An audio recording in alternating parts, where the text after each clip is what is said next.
Peace and love, everyone. So I just wanted to share with you quickly my thoughts when it comes on to diseases and illnesses. Okay. So I've been a nutritionist for, I think, going on 14, 15 years now. And for a very long time, I was taking care of people through food and supplements and herbs. And they definitely get,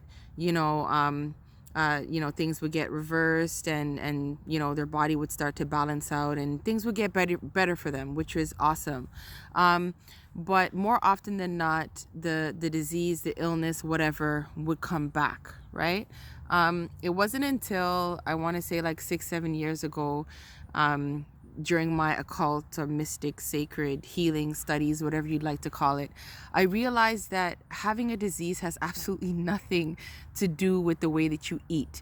It may play a small part in it, but a lot of it, most of it is your mind and the way that you feel. So when it comes on to disease, dis-ease, illnesses, they're all entities. They're living, breathing, pathogenic. I don't know how to pronounce it, but anyway, they're living, breathing pathogens. Okay, they are entities. All right, and the way that it works is based on our emotions, the way that we feel, the way that we think, affects our vibration. Okay. Yes, we're human. Yes, you could feel me. But at the end of the day, if you look into quantum physics and the whole, 12 universal laws, we're all energy. Everything is vibrating. Everything is, if you look at me in my most minute self, you know what I mean? I'm a subatomic particle, and that is energy. Okay, that moves, that vibrates. All right. So as we begin to think a certain way, these low-level emotions. So, for example, I'm going to give you a very famous one, cancer. Okay, so cancer is related to resentment, okay, and anger. All right, a lot of people that have cancer, you can go ask them right now, ask them who they resent. Ask them who they're bitter towards. And trust me, they may have a full list, or they may even have one person and it's killing them inside, killing them with cancer. All right. So there's certain entities that basically feed on these low-level emotions. And what it does is that it penetrates your auric field. Once it gets into your auric field, you're giving this disease or this pathogen room to get into your body. Okay. And you feed this pathogen, you feed this disease that's maybe starting to look like symptoms at the beginning. You're feeding it with your emotions. You're feeding it with how you feel. All right. And then eventually it takes residence in your body and it becomes a disease. So when I approach healing now, yes, I will recommend supplements and food and things of that nature, but there's going to be an occult approach. If you're not comfortable with that, please don't work with me, because my job is to heal. Okay, I have come back here reincarnated as Trisha Smith, as a healer, right?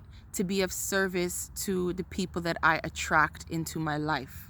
So if you trust me to heal you, if you trust to work with me and to help you move forward in your life, then I will definitely be using mystical and occult sacred healing practices in our whole consultation. Why?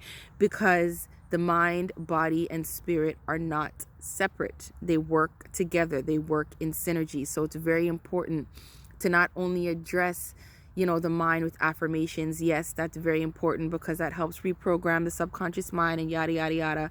But there's also ritual. There's also so much more sacred healing techniques and practices that can be explored and, put to good use to actually help you quicker than the medication, quicker than the supplements, quicker than the herbs. We have to get out of this stupid shit about like, oh, Obian voodoo, island powder, and da da da da. Listen, this is our African ancestry. All right, this is what our ancestors used to do. So you're gonna try to tell me that shamans and bushman and sages and stuff like that, they're evil obia workers? They're here to hurt you? They're here to cast a curse and a spell on you? Really? Like, honestly, some people just need to read.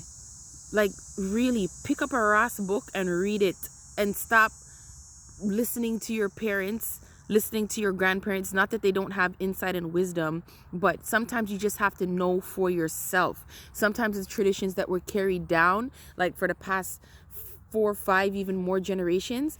It's not right. Okay, there's so much missing, and that's why we're so sick. That's why we're so disconnected from self, so disconnected from each other, because the things that our ancestors used to do, we are not doing anymore. So it's my job to bring back, because me, myself, I am a living ancestor. I've reincarnated into this world hundreds and thousands of times. So it's my job to bring back what our ancestors did to heal. All right, there's too many of us women out there. We are broken. We're bitter. We're angry. We are in so much pain. We feel stuck. We're in fear. We are not living to our fullest potential. All right, and you're looking for an outlet. So you come on Instagram, you go on Facebook, and you find all of these cool quotes that make sense, quotes that you resonate with. But what are you doing with those quotes? Just posting them? Or are you actually taking the time to reflect and see how you can incorporate those inspiring posts into your life? This is what the Stress to Success program is all about. It's about healing the mind, body, and spirit. Because again, you can't separate the three. It's about understanding and identifying your limiting beliefs, seeing really what's holding you back, and understanding how, and getting the tools from me and coaching from me on how you can begin to reprogram those limiting beliefs so things work in your favor. Okay?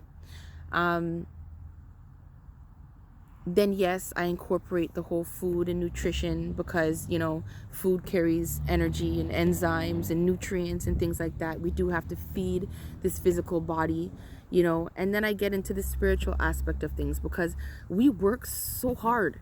We work so much harder than we need to. Imagine if the ancestors, just imagine that bloodline. And when I say ancestors, and I'm not talking about our ancestors from slavery, because we have ancestors from way before then that were kings and queens and shamans and priests, and you know what I mean, Anunnakis and Lemurians, and like, trust me, we are much greater than we think we are. Okay, avatars of gods and goddesses. We are much greater than we think we are. Okay, so once we're able to draw upon that energy, that junk DNA that they say, is junk, because we're only using 5 or 3 to 5% of our DNA. Once we're able to activate that DNA by doing certain things that I teach in my program, then we're able to realize that we are capable of so much more, and we have so much more help from the other side, from the unseen, from the spiritual realms, from the heavens, than we think we do. And once you acknowledge that and invite the ancestors and the gods and your higher self, your oversoul into your life, you'll realize how beautiful life is. You realize just how great you are and how easy things could be. Life doesn't have to be hard. It doesn't have to be hard. It really doesn't. You just have to get back in tune with who you truly are. Get back in sync with nature and what you came here to do. And then you'll be able to see the beauty of life. My Stress to Success program, one more week before we begin. Classes are almost full. If you have any questions, go on my website or hit me up and we could talk more. Peace and love, family.